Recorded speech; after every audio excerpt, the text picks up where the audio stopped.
Sejarah diukir oleh Timnas U23 yang untuk kali pertama melaju ke semifinal Piala Asia U23 di Qatar. Meski sebelumnya targetnya hanya lolos ke 8 besar, kini harapan untuk juara itu terlihat realistis. Mengapa demikian? Inilah Top Review.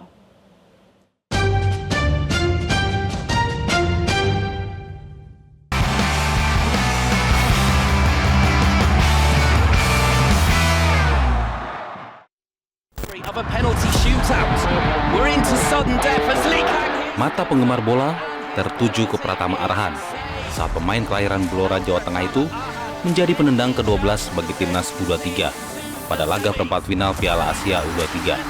Bola ditendang mendatar ke arah kiri penjaga gawang Korea Selatan, Jong Beom-baek, dan gol. Gol pertama Arhan sekaligus memastikan Indonesia menang atas Korea Selatan melalui adu penalti yang berakhir dengan angka 11-10 untuk Garuda Muda setelah pada waktu normal pertandingan berakhir 2-2. Usai pertandingan, pelatih Sintayong terlihat menghampiri pemain dan ofisial Timnas U23 Korea Selatan. STY terlihat memberikan pelukan dan semangat kepada para pemain dan ofisial Timnas U23 Korea Selatan. Yang dilakukan oleh Sintayong ini sebagai bentuk profesionalisme dan sportivitas dalam sebuah pertandingan. ST juga mengungkapkan ada rasa sedih saat pulangkan Korea Selatan. Namun karena saat ini dia menjadi pelatih Indonesia, ia harus melakukan yang terbaik untuk Indonesia. 네, 일단 너무 기쁘고 행복하고 너무 기분은 좋습니다. 그렇지만 마음 한편으로는 너무 찹찹하고 좀 힘듭니다. 그렇지만 성분은 갈라져야 되고 지금 저는 인도네시아 팀을 맡고 있기 때문에 인도네시아를 위해서 최선을 다했을 뿐이고 일단 우리 선수들이랑 우리 에릭 협회장님이랑 모든 분들에게 감사하고 우리 인도네시아에서도 밤잠을 설치면서 응원해주신 모든 국민들에게도 감사하게 생각하고 있습니다. Di dalam negeri, para supporter menggelar nonton bareng hingga pagi hari. Di Sidoarjo, Jawa Timur, ratusan supporter Timnas Indonesia menggelar nobar di berbagai warung kopi. Sementara itu, warga kota Makassar antusias dan bersemangat melihat Timnas usia 23 berlaga dalam pertandingan yang menentukan kelolosan tim Garuda Muda. Warga bahkan duduk melantai dan bersama-sama menyaksikan laga penentuan ini. Kemeriahan nonton bareng Timnas juga terlihat di kota Medan, salah satunya di beberapa kafe di sepanjang jalan Halat kota Medan. Setiap kafe dipadati oleh ratusan supporter yang menyaksikan pertandingan perempat final Piala Asia U23 pada dini hari ini. Kemenangan Timnas Indonesia atas Korea Selatan dalam laga yang berlangsung di Stadion Abdullah bin Khalifah, Doha, Qatar, bukanlah semata karena faktor keberuntungan. Secara statistik, aksi Rizky Ridho dan kawan-kawan memang lebih unggul dari permainan anak asuh pelatih Korsel, Hwang Sun-hong. Seperti dari sisi penguasaan bola, yang menjadi indikator dominasi permainan, Indonesia unggul 53% dibanding Korea Selatan yang melakukan penguasaan bola hanya 47%. Akurasi operan Timnas Indonesia juga bisa dikatakan sangat baik, yakni mencapai 81% dari 539 operan. Atau jauh lebih bagus dari Korsel yang tingkat akurasinya 79% dari 468 operan. Permainan ciamik dari Timnas Indonesia ini diharapkan bisa terus dilanjutkan di laga semifinal pada Senin 29 April mendatang. Sehingga mimpi lolos ke Olimpiade Paris 2024 bisa diraih Garuda Muda. Pengamat sepak bola Roni Pangemanan memuji penampilan Garuda Muda. Menurutnya, kemenangan atas Korea Selatan merupakan kemenangan yang luar biasa, mengingat Korsel merupakan tim kuat Asia dan selalu sukses mendapat tiket Olimpiade. Ya, kalau menilai penampilan tim U23 kita ini fantastis ya, boleh dikatakan luar biasa. Karena tim yang kita kalahkan ini adalah tim yang tidak terkalahkan di grup B, menjadi juara grup dengan 3 kemenangan tanpa kemasukan. Dan mereka baru pertama kali kemasukan saat menghadapi kita, itu pun dengan 2 gol. Jadi saya lihat penampilan anak-anak begitu Spartan, bagus.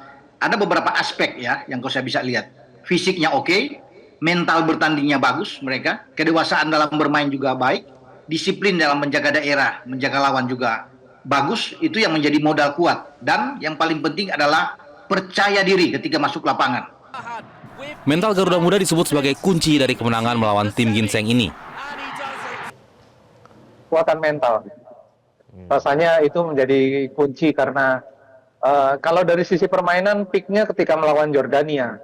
Tapi kemarin tim 23 kita membuktikan bahwa kekuatan mental sangat berperan dalam pertandingan yang sangat intens ya.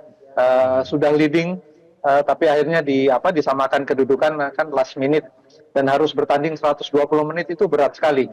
Jadi kalau mereka bisa menang lewat adu penalti itu sesungguhnya adalah bukti bahwa mereka punya mental yang sangat kuat karena menendang adu penalti itu nggak semua orang mampu, gitu loh. Nggak semua pemain besar juga mampu. Jadi kalau mereka bisa mengeksekusi dengan baik, bahkan ada yang gagal kemudian bisa diulang dan bisa mencetak gol, Hafner, itu rasanya memang nggak mudah untuk melakukan hal itu. Selain Pratama Arhan, Rafael Struijk menjadi nama yang paling dielulukan supporter Garuda Muda. Sebab berkat 2 gol striker 21 tahun, Indonesia mampu mengimbangi Korea Selatan di waktu normal. Namun, kabar buruknya Rafael Struijk dipastikan absen di babak semifinal karena harus menjalani hukuman akumulasi kartu. Pemain klub ADO Den Haag ini mendapat kartu kuning di menit ke-20 usai melanggar Eom Jisung.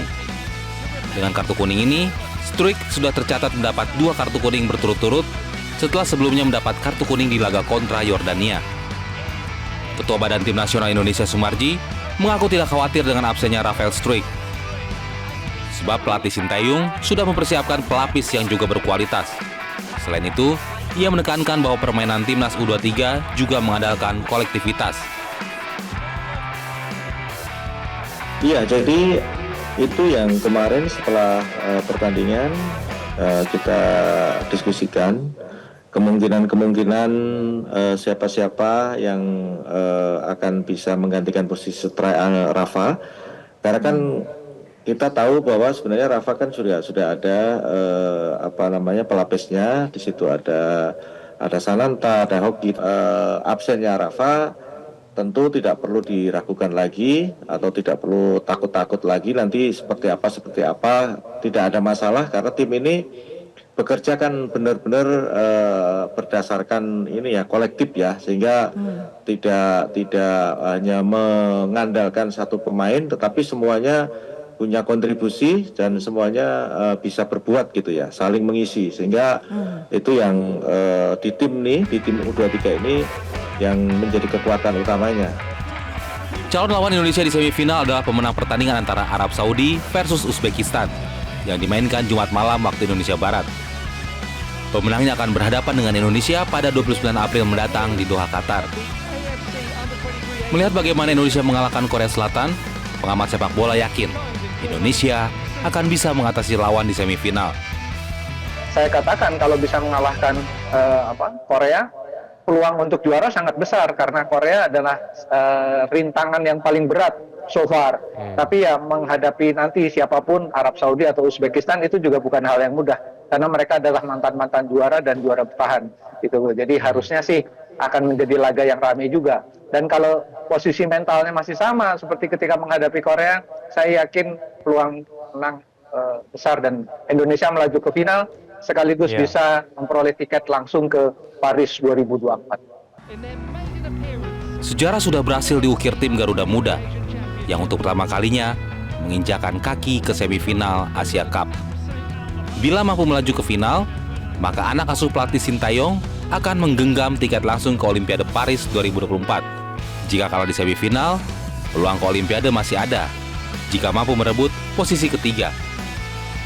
Tentu yang diharapkan bukan posisi ketiga atau kedua, tapi juara Piala Asia U23 untuk kali pertama. Dan dengan keyakinan dan mental yang kuat, peluang itu terbuka lebar. Jelajahi cara baru mendapatkan informasi. Download Metro TV Extend sekarang.